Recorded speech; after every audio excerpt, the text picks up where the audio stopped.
गरीब सुनीता अपने छोटे से घर में रात के समय अपनी सिलाई मशीन पर कपड़े सी रही थी और उसके घर में उसका पति महेश और उसकी 5 बेटियां रिया, दिया, कोमल, पायल और अनीता ये सब सोए हुए थे। पता नहीं कब ये गरीबी हमारा पीछा छोड़ेगी। माँ, आप इतनी रात गए कपड़े क्यों सी रहे हो? आप सो जाइए माँ, वरना आपकी तबीयत खराब हो जाएगी। बिटिया तू सो जा, मैं थोड़ी देर में सो जाऊंगी। माँ, आप सारा दिन खेत में काम करके कितना थक जाते हो, ऊपर से आप रात भर सिलाई का काम करते हो। आप इतना सब मत कीजिए माँ, वरना आपकी तबीयत खराब हो जाएगी। मुझे कुछ नहीं होगा बिटिया, चल अब तू सो जा। गरीब सुनीता रात के 1 बजे अपने छोटे से घर में अपनी सिलाई मशीन पर कपड़े सी रही थी। उसके छोटे से घर में उसका पति महेश और 5 बेटियां रिया, दिया, कोमल, पायल, अनीता सोई हुई थी। तभी सुनीता रोज की तरह पूरी रात भर सिलाई करती है। अगली सुबह सुनीता मिट्टी के चूल्हे पर सबके लिए चाय बनाती है। माँ, 15 दिन बाद होली का त्योहार है, आप होली पर हमें नए कपड़े, पिचकारियाँ ये सब दिलवाओगे ना?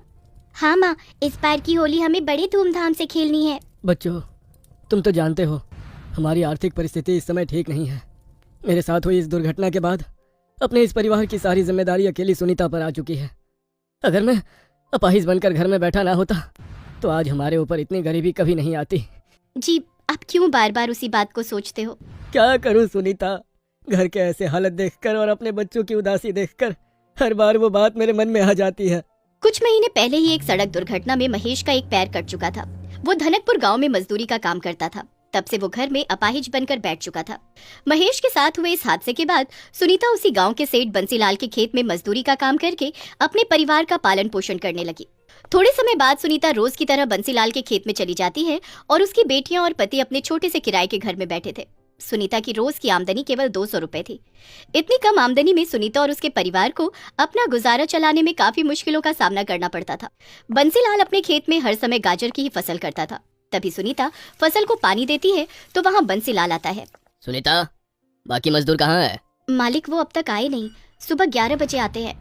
अच्छा, कोई नहीं, तुम दो पानी। सुनीता फसल को पानी देने लगती है। थोड़े समय बाद खेत में काम करने वाले बाकी मजदूर भी खेत में आते हैं और सुनीता के साथ काम करते हैं। दोपहर का समय, सुनीता रोज की तरह खेत से कई सारे गाजर लेकर अपने घर आती है और अपने हाथों से आज भी गाजर का हलवा बनाती है। ये क्या माँ, आपने आज भी गाजर का हलवा बनाया? अरे कल तो हमने गाजर का हलवा खाया था। हाँ माँ, आप हफ्ते में बस 2 ही दिन सब्जी बनाते हो और बाकी सारे दिन हमें गाजर का हलवा और गाजर की खीर ही बना कर देते हो। हमें नहीं खाना अब ये गाजर का हलवा। बच्चों, में रोज रोज सब्जी नहीं बना सकती। ये गाजर हमें खेत से मुफ्त में मिल जाते हैं और मेरे पास इतने पैसे नहीं रहते कि मैं रोज रोज सब्जी ला सकूं। जो मैं कमाती हूँ उन पैसों में बिजली का बिल, घर का राशन और मकान का किराया चला जाता है। सुनीता की 5 बेटियां आज भी नाक मुंह टेढ़ा करके गाजर का हलवा खा लेती हैं। पैसों के ना होने से सुनीता सब्जी नहीं बना पाती, इसीलिए वो हर बार खेत से लाए गाजर का हलवा बनाकर ही अपने बच्चों को खिला देती है। इसी तरह दिन प्रतिदिन बीतने लगे। होली का त्योहार नजदीक आ चुका था। 2 दिन बाद होली थी। सारे गांव में होली की बड़ी जोरों शोरों से तैयारियां चल रही थी। हर तरफ सजावट की जा रही थी। हर गली, हर मोहल्ले में होली के रंग, पिचकारियों की दुकानें लगी थी और लोग अपने परिवार, अपने बच्चों के साथ बड़ी खुशी खुशी होली के रंग और सामान खरीद रहे थे। अब उन सबको देखकर रिया और उसकी बहनें फटे पुराने कपड़े पहने एक जगह उदास होकर खड़े थे। रिया दीदी, देखिए सब बच्चे अपने माता पिता के साथ कैसे नए कपड़े पहनकर होली के सामान खरीद रहे हैं और एक हम हैं जो ऐसे फटे पुराने कपड़े पहनकर खड़े हैं। हाँ दीदी, चलिए ना हम माँ से कहते हैं कि वो भी हमें नए कपड़े, होली के रंग और पिचकारियाँ दिलाए। बहनों, तुम तो जानती हो ना माँ के पास पैसे नहीं है, वो कहाँ से दिलाएंगी हमें नए कपड़े। 5 दुखी मन लिए घर आते हैं। दोपहर का समय, सब खाना खा रहे थे। माँ, हमें होली के रंग और नए कपड़े दिलाइए ना। गांव में सब बच्चे नए कपड़े खरीद कर होली के रंग, पिचकारियाँ खरीद रहे हैं। हमें भी होली में नए कपड़े, रंग चाहिए माँ। बिटिया, मेरे पास पैसे होते तो मैं तुम्हें जरूर दिलाती होली के रंग और पिचकारियाँ। अपनी माँ की बातें सुनकर 5 बहनें दुखी हो जाती हैं। गरीबी के कारण सुनीता और उसकी बेटियों को होली जैसे खुशियों भरे त्योहार पर खुशियां मनाने का मौका नहीं मिल पा रहा था और उसकी बड़ी वजह थी सुनीता के परिवार की गरीबी। तभी सुनीता बंसीलाल के खेत में आती है और खेत में काम करने लगती है। शाम का समय, सुनीता रोज की तरह एक टोकरे में खेत से गाजर भर रही थी। भगवान जी, आखिर हम क्यों इतने गरीब हैं? क्यों मेरी बच्चियों को खुशियां मनाने का अधिकार नहीं है? मेरी बच्चियां होली के लिए कितनी खुशियां मना रही थी, पर हमारी गरीबी ने उनकी सारी खुशियों को उदासी में बदल दिया। भगवान जी, मेरे बच्चों की खातिर हमारी गरीबी की अवस्था दूर कर दीजिए। अपने बच्चों की उदासी देखी नहीं जाती मुझसे। अपने दुख भरे जीवन को याद करके सुनीता खूब रोती है। तभी वो कई सारे गाजर एक टोकरी में भरकर अपने घर ले आती है और एक एक करके उन गाजर को काटने लगती है। तभी सुनीता एक गाजर को हाथ में लेती है तो वो गाजर जोर जोर से हिलने लगता है। ये देखकर सुनीता के होश उड़ जाते हैं। अरे, ये गाजर ऐसे कैसे हिल रहा है? तभी वो गाजर सुनीता के हाथ से छूटकर नीचे गिर जाता है और नीचे गिरते ही उस गाजर के हाथ और पैर बाहर निकलने लगते हैं। अब ये चमत्कार देखकर सुनीता की आंखें फटी की फटी रह जाती हैं। तभी वो गाजर अपने पैरों पर खड़ा हो जाता है और सुनीता से कहता है, मुझे मत मारो, मुझे इस चाकू से मत काटो, मैंने तुम्हारा क्या बुरा किया है? गाजर को बात करता देखकर सुनीता हक्की बक्की रह जाती है। ये क्या, कहीं मैं सपना तो नहीं देख रही हूँ ना? ये गाजर बात कर रहा है, ये कैसे हो सकता है? सुनीता, मैं एक जादुई गाजर हूँ, मुझे मत मारो, तुम जो मांगोगी मैं वो तुम्हें सब दूंगा, बस मुझे मत काटना। जादुई गाजर? तुम सच में जादुई गाजर हो? मुझे तो यकीन ही नहीं हो रहा है। तुम मुझसे कुछ मांग कर तो देखो। अगर ऐसा है तो तुम मेरी 5 बेटियों के लिए बढ़िया से नए कपड़े ला सकते हो। तभी वो जादुई गाजर अपने जादू से सुनीता के पास खूबसूरत सा एक लहंगा, 2 फ्रॉक और 3 बढ़िया से खूबसूरत से महंगे ड्रेस लाता है।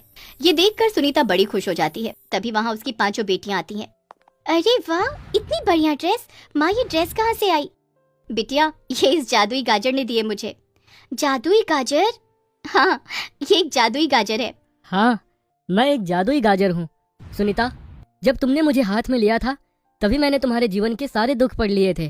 तुम जीवन की दुखियारी हो सुनीता, पर अब तुम चिंता मत करो, मैं आ गया हूँ ना, अब मैं तुम्हारी सारी परेशानी दूर कर दूंगा। ये सुनकर सुनीता और उसकी बेटियां बड़ी खुश हो जाती हैं।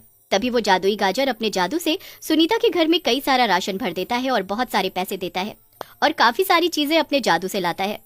ये सब देखकर सुनीता बड़ी खुश हो जाती है। अरे वाह, तुमने तो हमें एक ही पल में अमीर बना दिया। बहुत बहुत शुक्रिया जादुई गाजर। अच्छा सुनीता, अब मैं चलता हूँ। भविष्य में तुम्हें कभी भी मेरी जरूरत पड़े तो तुम मुझे बस याद कर लेना, फिर मैं तुम्हारे पास आ जाऊंगा और तुम्हारी सारी परेशानियां दूर कर दूंगा। अब मुझे तुम्हारी तरह किसी और मजबूर की भी सहायता और उसकी गरीबी दूर करने जाना है। अरे रुको रुको, तुमने तो हमें होली का सामान ही नहीं दिया, हम होली कैसे खेलेंगे? तभी जादुई गाजर अपने जादू से सुनीता के बच्चों को बहुत सारा होली का रंग और गाजर की तरह दिखने वाली होली की कई सारी पिचकारियां देकर वहां से गायब हो जाता है। होली वाले दिन सुनीता की 5 बेटियां वो नई ड्रेस पहनती हैं तो 5 को वो ड्रेस काफी ढीली होने लगती है। अरे माँ, ये ड्रेस तो मुझे कितना ढीला हो रहा है। हाँ माँ, मुझे भी ढीला हो रहा है। 5 को ड्रेस ढीले होते हैं। कोई नहीं, मैं अपनी सिलाई मशीन पर अभी तुम 5 के कपड़े सही कर देती हूँ। सुनीता फटाफट एक एक करके 5 के कपड़े फिट कर देती है। तभी सुनीता और उसकी 5 बेटियां नए कपड़े पहनकर गांव में आती हैं और सबके साथ बड़ी धूमधाम से होली खेलती हैं।